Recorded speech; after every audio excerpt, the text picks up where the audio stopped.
जय माता दी। अर्थ news Studios में मैं शिवांग सत्यगुप्ता सत्य संग में आप लोगों के साथ जुड़ने की कोशिश करता हूँ और जम्मू कश्मीर यूटी के स्पेसिफिक प्रॉब्लम्स के बारे में और सॉल्यूशन के बारे में डिस्कस करता हूँ। अभी जो सिचुएशन जम्मू कश्मीर यूटी में चल रही है उसमें सबसे इम्पोर्टेंट जो इवेंट हो रहा है वो हो रहा है अमरनाथ जी की यात्रा। ख़ास तौर पे जिस तरीके से पहलगाम में एक ट्रेजिडी की गई बाय फॉरेन मर्सनरीज करें टेररिज्म के थ्रू, और जिस तरीके से ऑपरेशन सिंदूर करके भारत ने उसका मुंह तोड़ जवाब दिया, उस सिचुएशन के बाद पूरे भारत से भगवान शिव के भक्त जो हैं वो अमरनाथ की यात्रा के लिए तैयारी कर चुके हैं आने की। और ऑनरेबल एलजी मनोज सिन्हा साहब ने भी 2 दिन पहले जो प्रेस कॉन्फ्रेंस की उसमें कहा कि यात्रा में जो टिप आया था वो रिकवर हो रहा है। ये अच्छी खबर है उन सब लोगों के लिए जो लोग जुड़े हुए हैं टूरिज़्म के साथ, बिकॉज़ जम्मू कश्मीर यूटी पिछले 70 सालों से, जब ये पूरी स्टेट थी महाराजा जी के पास और जब पाकिस्तान की बुरी नज़रें इसकी तरफ आई, तब से लेके 19 2019 तक सफ़र करती रही। और 2019 के बाद जब इसको एक बार दोबारा से रीऑर्गेनाइज़ किया गया बाय सेंटर बीजेपी सरकार, तो इसके अंदर अपनी किस्म के चैलेंजेस डेवलप हुए, लेकिन जो मंशा है और जो डिसीजन है वो लॉन्ग टर्म में साबित होगा कि सही था। कैसे? जैसे अब लद्दाख में हो रहा है। लद्दाख यूटी में लद्दाख के लोगों के लिए डिसीजन जो लिए जा रहे हैं वो सारे डिसीजन जो हैं लद्दाख के लोगों में एक सेटिस्फेक्शन की भावना ला रहे हैं कि हमें सुना गया, हमारे को वो सारी चीज़ें दी गई जो हम चाहते थे। पावर्स दी गई, जॉब की पावर भी अब उनकी लोकल बॉडीज़ को दी जा रही है, रिजर्वेशंस उनको दी जा रही हैं, डिस्ट्रिक्ट्स उनको दिए जा रहे हैं। ये चीज़ें जो हैं जे एंड के यूटी भी इंतज़ार कर रही है, लेकिन जे एंड के यूटी की प्रॉब्लम्स लद्दाख से थोड़ी ज़्यादा हैं और शायद बहुत बड़ी है। वो है टेररिज्म का एक्टिवेटेड रहना। अभी कुछ दिन पहले यहाँ पे हमने देखा बसंतगढ़ में टेररिस्टों ने छुपने की कोशिश की जिसमें से एक कमांडर मारा गया। अभी 3 हमारी सिक्योरिटी फोर्सेस ढूंढ रहे हैं। ये चैलेंजेस हैं। फिर उर्दू को लेके डिसीजन लिया गया नायब तहसीलदार के लिए, वो भी परेशान कर रहा है।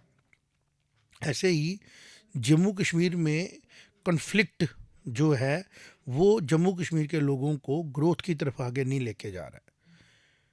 ऑनरेबल एलजी सरकार पिछले 5 सालों से मेहनत कर रहे हैं। 7 अगस्त को ऑनरेबल एलजी साहब के 5 साल पूरे होंगे और ये लॉन्ग टर्म उनका एक चैलेंजिंग पीरियड था जिसको उन्होंने बाखूबी निभाया। और ये बड़ा बड़ा टफ चैलेंज था, ये आसान चैलेंज नहीं था, जिसमें रीऑर्गेनाइजेशन के एक्ट की वजह से जो चेंजेस लाए थे, अभी भी चेंजेस जो हैं वो सेटल नहीं हुए हैं पूरी तरह। और उसके बीच में ग्रोथ करवाना, इलेक्शंस कराने के साथ उनको सेटल डाउन करना।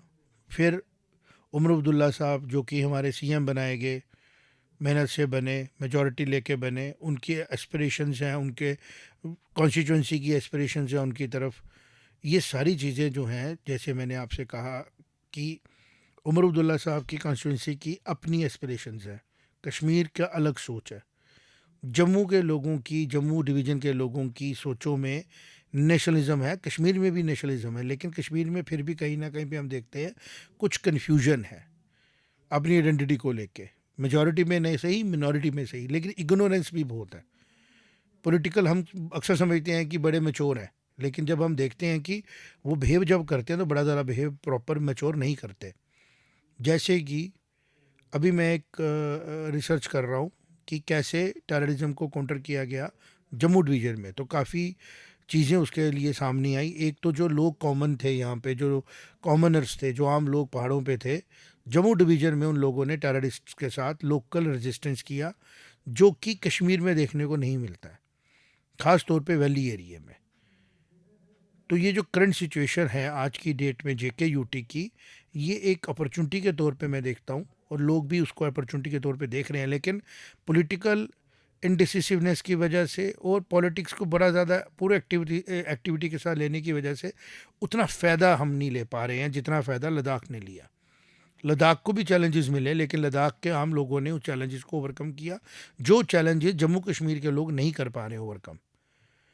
तो अभी यात्रा आएगी, सिक्योरिटी एजेंसीज टाइट हैं, एलजी साहब ने, हमारे पुलिस कर्मियों ने, बाकी security agency, central security agency, centre home के लोग जो बैठे हैं वो सारे इस चीज़ को इंश्योर कर रहे हैं कि यात्रियों को कंफर्ट मिले, यात्रा सफल हो, और बहुत अच्छे से ईश्वर की ब्लेसिंग से जम्मू कश्मीर में टेरर के अटैक के बाद टूरिज़्म नॉर्मलाइज हो। ये कहना कि टूरिज़्म जो है जे.एंड.के में एक छोटा सा फिगर कंट्रीब्यूट करता है इकोनॉमी में, लेकिन वो परसेप्शन में शायद 100% कंट्रीब्यूट करता है। आप जैसे जम्मू कश्मीर से बाहर जाते हैं, दूसरी स्टेट्स में जाते हैं, तो ऐसे समझा जाता है कि जैसे हम लोग बहुत ज़्यादा टेररिज्म का शिकार हैं और यहाँ पे बड़ी परेशानियाँ हैं। कोई ट्रांसफ़र हो जाए जम्मू कश्मीर में तो एकदम ऐसे उनके घरों में परेशानी हो जाती है कि अब जम्मू कश्मीर पता नहीं क्या होगा जाके। और मीडिया एजेंसियों ने भी इसमें बड़ा नेगेटिव रोल प्ले किया कि उनको कोई भी न्यूज़ मिले वो जम्मू कश्मीर की न्यूज़ को बढ़ा चढ़ा के बताते हैं, जबकि जब टेररिज्म से इफेक्ट हम देखते हैं तो जम्मू कश्मीर का बड़ा छोटा सा हिस्सा जो है वो टेररिज्म से इफेक्टेड था। लेकिन जब टूरिज़्म आता है तो वो चैलेंज जो है वो हमारा, हम उसको पूरा कर पाते हैं कि टूरिज़्म जब यहाँ से वापस जाता है घरों में बताता है, और फिर पता लगता है नहीं यार जम्मू कश्मीर तो जो है कि बड़ी स्टेबल जगह है और वहाँ जा सकते हैं। लेकिन पाकिस्तान का जो रुख है वो इस चीज़ को बार बार डिस्टर्ब करता है, इस चीज़ में डिस्टर्बेंस क्रिएट करता है, और सारी प्रॉब्लम फेस करनी पड़ती है जम्मू कश्मीर के लोगों को। पहलगाम के अटैक के बाद और पहलगाम के अटैक के बीच में जो हालात बने, वो हालात बहुत ही ज़्यादा दिल को दर्द देने वाले हालात थे। जिस तरीके से पाकिस्तान से आए हुए टेररिस्ट्स ने आम लोगों को अपना शिकार बनाया, और जिस तरीके से फिर आर्मी फोर्सेस ने, हमारे आर्म्ड फोर्स ने जवाब दिया, ये एक हिस्ट्री में लिखा जाएगा। और यही करना था, बिकॉज़ जो टेररिज्म है ना, ये एक ऐसा हथियार, एक ऐसी फोर्स तैयार कर की गई by the forces sitting in the West कि हम लोग जंग भी नहीं लड़े और जंग से ज़्यादा नुकसान भी दे दे। और वो इनडिसिप्लिन किस्म की फ़ोर्स जो टेररिज्म के नाम से यूज़ की गई, और अभी भी अलग अलग कंट्रीज़ में अलग अलग जगहों पे उसको यूज़ किया जाता है, वो बड़ी डेंजरस, जिसको हम कह सकते हैं ना, एक नुकसान देती है। लेकिन भारत ने उसका सलूशन जो है पूरे वर्ल्ड को दिया। टेररिज्म का जवाब डायलॉग नहीं हो सकता, और टेररिज्म का इलाज यही था जो भारत ने कहा कि आप अगर टेररिज्म एक्ट करोगे हम लोग वॉर करेंगे, और फुल फ्लैजेड वॉर करेंगे, क्योंकि हम लोग आपके साथ किसी किस्म का इसका जो है ना, आपको रूम नहीं देंगे ये कहने का कि ये तो टेररिज्म है, ये आपकी अपनी पॉलिसियों की वजह से है। बिल्कुल गलत। Terrorism is another face, is another invention of people, जो लोग दुनिया को सेफ नहीं देखना चाहते। जैसे कैनन्स बनाई गई, जैसे आपके टैंक्स बनाए गए, ऐसे ही एक पॉलिसी बनाई गई जिस पॉलिसी को हम बोलते हैं पॉलिसी ऑफ टेररिज्म। वो पॉलिसी हिस्ट्री में लिखी जाएगी कि एक ऐसी डेंजरस पॉलिसी बनाई गई जिसने शायद न्यूक्लियर बम से ज़्यादा नुकसान वर्ल्ड को दिया। लोग न्यूक्लियर बम से डरते हैं ना, डेटरेंस से, ताकि जंग नहीं हो। तो उसके बीच से निकल के आया टेररिज्म, जिसने शायद बहुत ज़्यादा नुकसान दिया, मेंटल पीस ख़त्म कर दिया। जम्मू कश्मीर के लोगों ने इसको देखा है और देख भी रहे हैं, और इसका इलाज यही है जो आज की सरकार ने किया। वो ये किया कि टेररिज्म का जवाब फुल फ्लैजेड वॉर है उन लोगों के ऊपर जो लोग टेररिज्म को फैसिलिटेट करते हैं, सपोर्ट करते हैं। और क्रेडिट जाएगा उसी सरकार को जिसने 370 तोड़ा। 98 में जब भी डिसिसिव डिसीजन लिए गए to secure the country and to watch the interest of the country, तो फॉर्चुनेटली वही लोग सामने आ रहे थे जो लोग आज भी भारत को भारत की सभ्यता के हिसाब से हैंडल करते हैं। भारत को आप इंडिया की थॉट के साथ नहीं अडॉप्ट कर सकते, उनकी इंडिया के थॉट के साथ भारत की प्रॉब्लम सॉल्व नहीं हो सकती है। भारत की प्रॉब्लम्स इंडिया की सोच की वजह से आई हैं, नहीं तो भारत में तो प्रॉब्लम ही नहीं थी। भारत तो डिसिसिव था, भारत तो क्लियर था, भारत की सिविलाइजेशन तो शुरू से क्लियर थी। तो जम्मू कश्मीर की जो प्रॉब्लम है वो भी इसी सोच से आई है कि जब पाकिस्तान ने हम पे हमला किया तो सेंटर में बैठे हुए लोग उसको डायलॉग से ले रहे थे। उन्होंने उसका जवाब उस तरीके से नहीं दिया जिस तरीके से देना ज़रूरी था।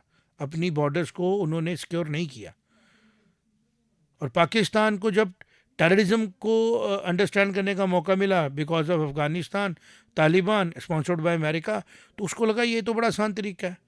वो 1000 कट्स वाली बात आ जाती है, बट ये थ्योरेटिकल बात है। सफ़र कौन कर रहा है? JKUT, क्योंकि फ्रंट से तो हम ही लीड कर रहे हैं ना। यही कोई 1 सवा करोड़ जो लोग इस बार इस जम्मू कश्मीर यूटी के हैं, ये सफ़र कर रहे हैं। लेकिन इनके लिए अभी तक उस तरीके से कुशन नहीं आया है जिसकी ज़रूरत है, और उसका बड़ा ज़रा कसूर हम कश्मीर के लोगों को बोलेंगे कि जिन लोगों ने समझा ही नहीं कि उनके सिंपथाइज़र कौन है और उनका एनिमी कौन है। अब पहलगाम के अटैक के बाद ये देखने को मिल रहा है कि शायद उनको समझ आया, जो चीज़ें बातों से समझ नहीं आ रही थी वो एक्शन से समझ आई कि हमारे मुंह से नवाला छीनने वाला पाकिस्तान है, हमें परेशान करने वाला पाकिस्तान है, और पाकिस्तान की वो सोच है जिसको हम गले से लगा के रखे थे। तो शायद इसके बाद चीज़ें बदलें। अब क्या डेवलपमेंट होने वाली है? डेवलपमेंट ये होने वाली है कि जम्मू कश्मीर में पावर चेंज होगी। कारण क्या है? हमारे जो LG साहब हैं उनका 5 साल पूरे हो रहे हैं, और सेंटर में बीजेपी एक चैलेंज फेस कर रही है। बीजेपी ने अपने लिए प्रेसिडेंट चुनना है, और उन प्रेसिडेंट चुनने के लिए हमारे LG साहब का भी जो है वो कंसिडरेशन में है कि शायद सिन्हा साहब को प्रेसिडेंटशिप दी जाए। डॉट्स जुड़ते भी हैं, या राम माधव जी का नाम चल रहा है या सिन्हा साहब का नाम चल रहा है। कारण है उसका चलने का, कारण ये है कि सिन्हा साहब ने बड़े अच्छे तरीके से JKUT की चैलेंजेस को हैंडल किया, और अदरवाइज़ भी उनका जो पूरा मैं देख रहा था, पूरे का पूरा जो उनका पॉलिटिक्स का एक्सपीरियंस है, लीडरशिप का एक्सपीरियंस है, वो बहुत ज़्यादा रिच है और बड़ा ज़्यादा किसको बोलते हैं ना, कॉम्प्रिहेंसिव है। इसी तरह राम माधव जी का भी बड़ा कॉम्प्रिहेंसिव है। अब देखना ये है कि किसको क्या मिलता है। मैं तो ये सोच रहा था कहीं स्वैपिंग भी हो सकती है कि राम माधव जी जैसा इंसान इस टाइम LG के तौर पे अगर आते हैं यहाँ पे JKUT को, तो एक अच्छा उसमें मुझे लगता है नेक्स्ट लेवल पे वो स्टेबलाइज करने में हेल्प करेंगे, क्योंकि पॉलिटिक्स को भी समझते हैं। और जिस तरह LG साहब ने पोस्ट इलेक्शन भी संभाला, और इलेक्शन के पहले भी एडमिनिस्ट्रेशन को संभाल के उन्होंने जम्मू कश्मीर को काफ़ी चीज़ें जो हैं वो स्ट्रीमलाइन करने की कोशिश की, और काफ़ी डेवलपमेंट के प्रोजेक्ट्स भी एकम्प्लिश किए। बाकी इम्प्रूवमेंट्स की ज़रूरत हर जगह होती है। तो ऐसा भी हो सकता है कि राम माधव जी प्रेसिडेंट बीजेपी आए, और जम्मू में LG कोई और आए, और सिन्हा साहब को किसी और जगह पे मौका मिले देश को सेवा देने का। बिकॉज अभी वो 65 ईयर्स के हैं, उनके पास 5 साल हैं। राम माधव जी 60 ईयर्स के, उनके पास 10 साल हैं। As per the norms of BJP की बात मैं कर रहा हूँ। तो इन सब चीज़ों का असर JNK पे पड़ेगा, समय बताएगा क्या होगा। हम अर्थ न्यूज़ में कोशिश करते रहेंगे कि एनालिसिस करें, और अपने जो हमारे व्यूअर्स हैं उनको एनरिच करें विद द थिंग्स। तो आज का जितना सा हमने छोटा सा इंट्रैक्शन किया, उसमें एक तो अमरनाथ यात्रा को लेके हम प्रार्थनाएं करेंगे, और जो हमारी एडमिनिस्ट्रेशन ने मेहनत की है उसके ऊपर नज़र रखेंगे, कहीं पे गैप्स होंगे उसकी बात भी करेंगे। और इसके बाद जब अमरनाथ यात्रा सक्सेसफुल हो जाती है तो किस तरीके से हमें मेहनत करनी है, सभी लोगों को, गवर्नमेंट को ऐसी पॉलिसियाँ लानी है जिससे कि टूरिज़्म जो है वो बढ़े, और जो आगे विंटर ब्रेक्स आएँ, या जो आगे चल के लोगों को लगे कि हमें फैमिली के साथ कहीं जाना है, और जैसे पिछले कुछ सालों में ये डेवलप हुआ था कि चलो जम्मू कश्मीर चलते हैं, वो चीज़ें जो हैं फिर से रिवाइव हों। और जो डेवलपमेंट इंटरनेशनली हुई हैं ईरान और अमेरिका और इज़राइल के कॉन्फ्लिक्ट से, उसके ऊपर भी ध्यान देना ज़रूरी है। बिकॉज़ लीडरशिप को लेके पूरे वर्ल्ड में इस्लामिक लीडरशिप को लेके एक डिस्कशन शुरू हुई है। Because there is a division of thoughts, Sunnis and Shias. अब जो सिचुएशन सामने निकल के आई है उसमें ईरान जो है वो बीइंग अ शिया कंट्री, जो इस्लामिक हमारे सारे कंट्रीज़ हैं उनमें अपनी लीडरशिप को लगभग अनडिस्प्यूटेडली इस्टेब्लिश कर चुका है। चूँकि वो शिया मुल्क है, पॉपुलेशन कम है, तो सुन्नी जो माइंडसेट है, जो सुन्नी लोग हैं, जिसमें पाकिस्तान भी अपने आप को सुन्नी ही बोलता है, वो कुछ कर सकते हैं कि हम लोग जो है वो है इस्लामिक वर्ल्ड के लीडर्स। तो डर लगता है पाकिस्तान की सोचों से कि वो अपने आप को लीडर बनाने के लिए अपने आप को इन सभी सुन्नी कंट्रीज़ का एक सेवियर के तौर पे इस्टेब्लिश करने के लिए कुछ मिस एडवेंचर भी कर सकता है। और वो मिस एडवेंचर जो है उसके लिए मुझे पूरा विश्वास है हमारी एजेंसीज ने नज़र रखी होगी, और वो मिस एडवेंचर जो है उसके लिए करना आसान शायद जे में ही है। तो ये चैलेंजेस हैं, और सिक्योरिटी फोर्सेस हमारी जो हैं वो लगी हैं, तैयार कर रही हैं, पूरे अमरनाथ यात्रा को भी ध्यान रख रही हैं, ओवरऑल बॉर्डर्स भी टाइट की। और सबसे बड़ा डिटरेंस जो मुझे विश्वास है वो आ रहा है जो रिजॉल्व भारत ने बताया कि अगर अब कोई भी एक्ट ऑफ टेररिज्म आप करेंगे तो हम उसको एक्ट ऑफ वॉर समझेंगे और आपको हम वॉर के तौर पे लेंगे। जैसे 10 मई की सुबह भारत की एयरफोर्स ने डैमेज किया पाकिस्तान के मिलिट्री इंफ्रास्ट्रक्चर को, और वो कंटिन्यूएशन थी जिसको हम बोलते हैं एस्केलेशन, कि भारत ने टेररिस्ट पे अटैक किया, आपने आर्मी को इन्वॉल्व किया, आपने डिफेंस को इन्वॉल्व किया, आपने डिफेंस को इन्वॉल्व किया, हमने डिफेंस को हिट किया, और हमने आपको एक चांस दिया है कि आप अब सुधर जाएं और ना करें मजबूर कि हम आपकी तरफ एग्रेशन दिखाएं। लेकिन जो सिचुएशन अभी बनी है उसमें अलार्म है, उसमें उसमें वॉच करने की ज़रूरत है। और मुझे दिख रहा है कि हमारी जो डिप्लॉयमेंट्स हैं, जो हमारी जो तैयारी है वो बहुत रोबस्ट है, और हर तरफ से जो है जम्मू कश्मीर को लेके भारत की सरकार जो है वो बहुत तैयार है। लेकिन जो ये पॉलिटिकल डेवलपमेंट्स हैं इनका पर भी ध्यान रखना आम लोगों की ज़रूरत है, खुद भी अलर्ट रहे। और अगर OWG एक्टिव होते हैं और वो हेल्प करते हैं टेररिस्ट्स की, तो कॉमन पीपल भी जो हैं वो ध्यान दे सकते हैं कि हमारे आगे पीछे कौन लोग हैं, क्या कर रहे हैं, क्या एक्टिविटीज़ है। ख़ास तौर पे पहाड़ों पे मैं कहूँगा, जैसे VDG बनी है, VDCs थी पहले, इनका रोल और ज़्यादा क्रूशल हो गया है।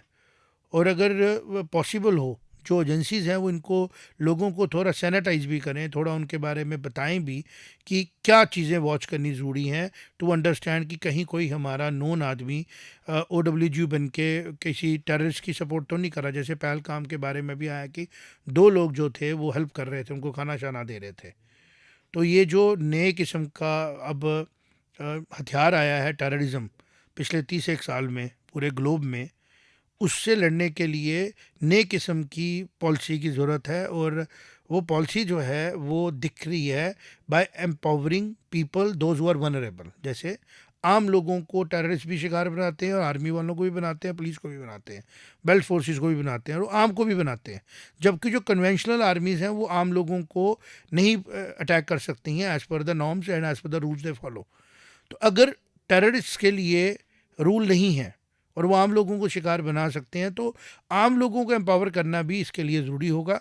और शायद VDC इसका एक सलूशन है, एक नॉर्म है। और इसके साथ शायद टाइम आ चुका है कि जिन एरियाज़ में टेररिज्म एक्टिव हो चुका है या एक्टिव है, उन एरियाज़ में वेपन स्ट्रेंथ जो है वो आम लोगों को दी जाए ताकि वो खुद को प्रोटेक्ट कर सके। तो इन चीज़ों से शायद जम्मू कश्मीर में और ज़्यादा अच्छे तरीके से जो बचा हुआ टेररिज्म है वो हैंडल किया जा सकता है, और जम्मू कश्मीर स्टेबिलिटी की तरफ परमानेंटली जा सकता है। और जैसे ही समय आएगा, who will be the president of BJP and who will be the LG of Jammu and Kashmir, चीज़ें क्लियर हो जाएंगी, फिर उसके ऊपर भी चर्चा करेंगे। और अर्थ न्यूज़ से हम लोग ऑफिसर्स को, पॉलिटिशियंस को, लीडर्स को, कॉमनर्स को अवेयर करते रहेंगे कि वो अपने लिए डेमोक्रेसी में ठीक डिसीजन ले सकें। मिलते हैं नेक्स्ट एपिसोड में आपके साथ। जय माता दी।